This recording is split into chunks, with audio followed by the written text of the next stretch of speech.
अज्ञात लेखक।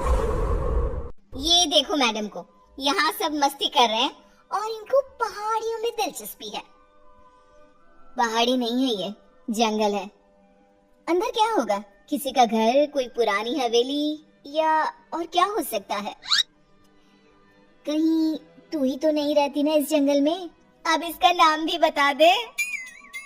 आज से इसका नाम पालन खेत, मेरा घर, आहार। कालिंदी बचपन से ही रहस्यमय शक्तियों में मानती थी। जहाँ उसकी उम्र के लोग मॉल घुमा करते, उसे जंगल सन्नाटा अपनी ओर खींचता था। वो अपने सपनों को हकीकत से जोड़ने की कोशिश किया करती और अपने अनुभव को एक डायरी में लिखा करती थी, जिसके कारण उसके बेंचमेट उसका बहुत मजाक उड़ाया करते थे। फिर से कुछ लिखने बैठ गई तू? कितनी बोरिंग है रे तू। बस रुकती है और सभी नीचे उतरते हैं। वाटरफॉल के पास का नजारा बहुत ही खूबसूरत होता है। सब अपनी अपनी फोटोज लेने में लग जाते हैं, पर कालिंदी वाटरफॉल के नदी के बहाव को देखती रहती है। नीचे उतरना है क्या? उतर जा। सुष्मिता की बात पर कालिंदी चिढ़ जाती है और नदी के बहाव के साथ चलती हुई उसी जंगल में पहुंचती है जिसको उसने पालन खेत नाम दिया था। अंदर एक बहुत खूबसूरत सी हवेली होती है। वो अंदर क्या देखती है? एक औरत काले कपड़े में बैठी एक कुंड में आहुति दे रही है। ओम फट स्वाहा, ओम फट स्वाहा। वो औरत हवा में हाथ घुमाती है और उसके हाथ में अपने आप कुंड में डालने की आहुति आ जाती है। कालिंदी इसके पहले की कुछ सोच पाती, उसका फोन बज जाता है। अगले दिन कॉलेज कैंटीन में जब सब लंच कर रहे होते हैं, कालिंदी गेट से अंदर आती है। यहाँ क्या कर रही है तू? अरे तेरी डायरी कहाँ गई बहन जी? आज बड़ी सोशल बन रही हो कालिंदी, क्या बात है? सुष्मिता के सभी दोस्त कालिंदी को परेशान करने लग जाते हैं। कालिंदी रोती हुई कॉलेज के टेरेस पर जाती है। अब बहुत हुआ, इन लोगों की हेकड़ी ना उतारी मैंने तो मेरा नाम कालिंदी नहीं। कालिंदी बस पकड़कर पालन खेत निकल जाती है और उसी औरत के पास जाकर कहती है, मुझे मदद चाहिए आपकी। ये सब मुझे बहुत नीचा दिखाते हैं। अब तो यहाँ से या मैं मर कर जाऊंगी या बदला लेकर। वो जो कहते हैं उन्हें कहने दो। सामने देखो तुम्हारी डायरी और पेन। कल तुम इन्हें यही भूल गई थी ना? जाओ खोलो उसे। कालिंदी डायरी खोलती है। इसमें तो कुछ भी नहीं है, खाली है ये। पेन को उठाओ और कुछ लिखो। तुम जो चाहोगी वो मिल जाएगा तुम्हें। अब तो खुश होना तुम। कालिंदी पेन उठाकर किताब में लिखने लगती है। वहाँ बहुत सारी किताबें आ जाती हैं। ये तो सच में जादू हो गया। तुम्हारा मन बहुत अच्छा है बेटी, जाओ अब खुश रहो। कालिंदी वापस कॉलेज जाती है और अपनी ही धुन में मगन हो जाती है। उसकी खुशी बाकी लोगों से बर्दाश्त नहीं होती और उसके पीछे के कमरे के बाहर सभी ताका झाकी करने लग जाते हैं। अब क्या मांगू? चांद, छोटा सा चांद हाथ में कैसा लगता होगा ना? ये क्या बकवास कर रही है? सही में तेरा ऊपर का माला खाली है। तुझे ही देखना था ना इसकी खुशी का राज। चलो। दोनों आगे बढ़ ही रहे होते हैं कि खिड़की से एक रोशनी आती है। दोनों देखते हैं कि कालिंदी के हाथ में सच में चांद है। ये मेरी आंखों का धोखा है। धोखा? ऐसा कैसे हो सकता है? नहीं। ये भ्रम नहीं है, ये सच्चाई है। पर इसे ये कहाँ से मिला? सोच, अगर हम इसे चुरा ले तो? और रोहन उस पेन को चुराने में जुट जाता है। वो सोचता है कि रात को कालिंदी के कमरे के बाहर आग लगा देगा ताकि वो भागेगी और रोहन पेन चुरा लेगा। रात को रोहन पेन की लालच में आग लगाने जाता है, पर आग बेकाबू हो जाती है और कालिंदी कमरे से बाहर ही नहीं आ पाती। बचाओ! बचाओ! कालिंदी मर जाती है। मंदाकिनी को कालिंदी की मौत का एहसास हो जाता है। मार डाला उन्होंने मेरी भोली बच्ची को, अब कोई नहीं बचेगा। यहाँ आ बेटा, मेरे पास आ कालिंदी। कालिंदी की आत्मा वहाँ आकर अपना गुस्सा दिखाती हुई कहती है, हे सारी शक्तियों के देवता, अगर मैंने कभी भी किसी का भला चाहा हो तो मैं अपने सभी अच्छे कर्मों के बदले इंसाफ चाहती हूँ। इस अग्नि में अपनी आत्मा की आहुति देते हुए तुझे विनती करती हूँ कि मुझे कैसी आत्मा बना दे, इतनी बुरी और शक्तिशाली, जो अपने गुनहगारों को तड़पा तड़पा कर मारे। ये कहकर कालिंदी की आत्मा आग में समा जाती है और आग से निकलकर कालिंदी के गुस्से से पैदा हुई आत्मा उसकी पैर में समा जाती है और फिर शुरू होता है मौत का खेल। सुष्मिता अपने कमरे में सो रही होती है। रात को उसका फोन बजता है। It's me Rohan. दूसरे नंबर से कॉल करना पड़ा। तुम कॉलेज के पीछे वाली पहाड़ी पर आओ, मुझे तुम्हें कुछ बताना है। इसके पहले कि सुष्मिता कुछ बोल पाती, फोन कट हो जाता है। सुष्मिता नाइट ड्रेस में ही भागते हुए कॉलेज के पीछे की पहाड़ी पर जाती है। जंगल की धूत अंधेरे में दिखता है वो चमकता हुआ पेन। मान गए रोहन, तुम्हें आखिरकार पेन मिल ही गया। सुष्मिता पेन उठाने जाती है कि पेन में से कालिंदी की आत्मा बाहर निकलकर सुष्मिता को पहाड़ी के ऊपर से नीचे धक्का दे देती है। ये तो बस शुरुआत थी, सब मरोगे। और वही होता है, जिसने भी कालिंदी को दुख दिया था सब मर जाते हैं। पर आत्मा अब इतनी क्रूर हो चुकी थी कि वो रुकती ही नहीं।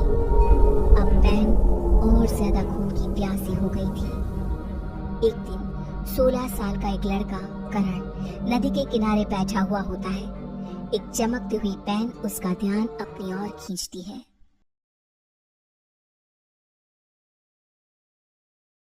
निकिता फिलोसॉफी में पीएचडी कर रही थी। उसे किताबें पढ़ने का इतना शौक था कि वो किताबों और कहानियों में ही अपनी दुनिया ढूंढती थी। निकिता जब ग्रेजुएशन में थी तो उसने एक किताब पढ़ी थी, वर्ड्स नॉट सेड। तब से ही उसे उस राइटर से एक अटैचमेंट सी हो गई थी। उसने राइटर का नाम पता करने की बहुत कोशिश की पर कुछ पता ही नहीं चला। एक दिन वो अपनी फ्रेंड से कहती है, कितने दिन हो गए, आज तक मैं उस राइटर के बारे में कुछ पता नहीं लगा सकी। आज तक तो वही अटकी पड़ी है, किताबों की दुनिया को वहीं तक छोड़ दे बहन, कुछ नहीं रखा उसमें। फिर तो तुझे कुछ पता ही नहीं। उनकी हर ईयर एक बुक आती ही है जिसकी सिर्फ 20 कॉपीज ही बनती है और मैं सारी कॉपीज खरीद लेती हूँ। चल तुझे दिखाती हूँ। निकिता प्रिया को स्टोर रूम में लेकर जाती है। रूम बिल्कुल ठंडा। प्रिया को ऐसा महसूस होता है जैसे वो यहाँ पहले आ चुकी है। कुछ अजीब सा महसूस हो रहा है, मानो मुझे कोई अपनी ओर खींच रहा हो। कमरे में चारों तरफ गुफ अंधेरा। अपने फोन की फ्लैश लाइट ऑन कर निकिता फोन को चारों तरफ घुमाती है। हर तरफ बस उस अज्ञात राइटर की ही किताबें थी। सारी बुक्स को यहाँ छिपा कर रखती हूँ मैं, मेरे अलावा यहाँ कोई भी आता नहीं, इसीलिए इस बात की घर पर किसी को भनक तक नहीं है। ऐसा क्या होता है उनकी किताबों में कि तू इतनी दीवानी हो गई है उस राइटर की। निकिता वहीं अपने पास के सेफ से एक बुक उठाती है। उसकी धूल झटकती हुई उसका पहला पन्ना पढ़ना शुरू करती है। ठंडे बंद कमरे में टॉर्च की एक सीधी रोशनी के उजाले में वो दोनों मेरी लिखी किताबें पढ़ रही थी। तभी उसकी सहेली को अपने कंधे पर किसी का हाथ महसूस होता है। ओह, ओह! क्या हुआ प्रिया, तू चीखी क्यों? मुझे ऐसा लगा किसी ने मेरे कंधे पर अपना हाथ रखा हो। निकिता रुक तो, मैं देखती हूँ। निकिता हर तरफ लाइट दिखाती है पर वहाँ पर कोई नहीं होता। देख तो, कहाँ कोई है यहाँ? छोड़, तू कहानी सुन। फिर उसे लगता है मानो एक भारी सा हाथ उसके सर को सहलाता है। क्या फालतू किताब है, बंद कर इसे, मैं घर जा रही हूँ। दोनों कमरे से बाहर आ जाते हैं। क्या हुआ यार, तू ऐसे अचानक बाहर क्यों आ गई? अरे कैसी किताब है यार प्रिया, तू जो कुछ भी पढ़ रही थी सब वैसा ही हो रहा था। अब समझ में आया तू खोई खोई से क्यों रहने लगी है। एक मिनट, क्या वो राइटर मुझे भी जानता है? मेरे बारे में और क्या क्या लिखा है उसमें? दे मुझे वो किताब दे, मैं घर जा रही हूँ, वही पढ़ूंगी। मुझे जानना है कि फिर मेरे साथ क्या होगा। निकिता के लाख मना करने के बाद भी प्रिया एक बुक लेकर चली जाती है और उसी दिन से उसका नंबर ऑफ आने लगता है। अगली सुबह निकिता को अपने घर के गेट पर ही वही बुक एक एनवलप में रैप्ड मिलता है। 1 हफ्ते तक प्रिया की कोई खबर नहीं मिलती। निकिता किताब का पन्ना पलटती है जहाँ प्रिया के गायब होने के बाद टू बी कंटिन्यूड लिखा था। अब मैं नेक्स्ट पार्ट का वेट नहीं कर सकती। प्रिया मेरे कारण ही गुमशुदा हुई है, पर मैं क्या करूं? निकिता एनवेलप में आए बुक को खोलती है जिसमें एक एड्रेस होता है, एक ऐसी जगह जिसका नाम गूगल पर भी मौजूद नहीं था। पर निकिता बस पकड़कर निकल पड़ती है। पालन खेत।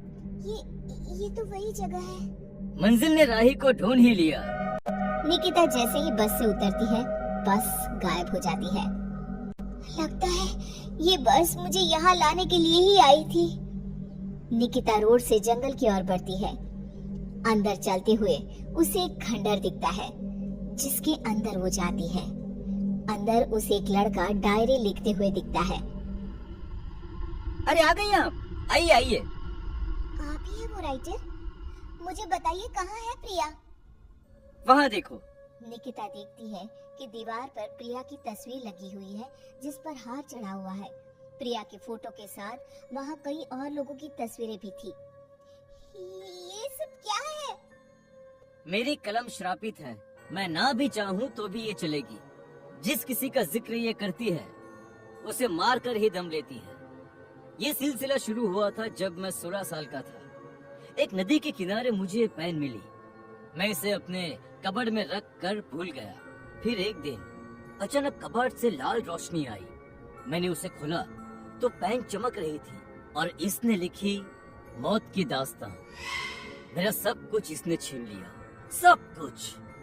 मैंने उसे खत्म करना चाहा पर नाकाम रहा। मैं सब कुछ छोड़कर जंगल में रहने लगा, पर यह तब भी नहीं रुकी।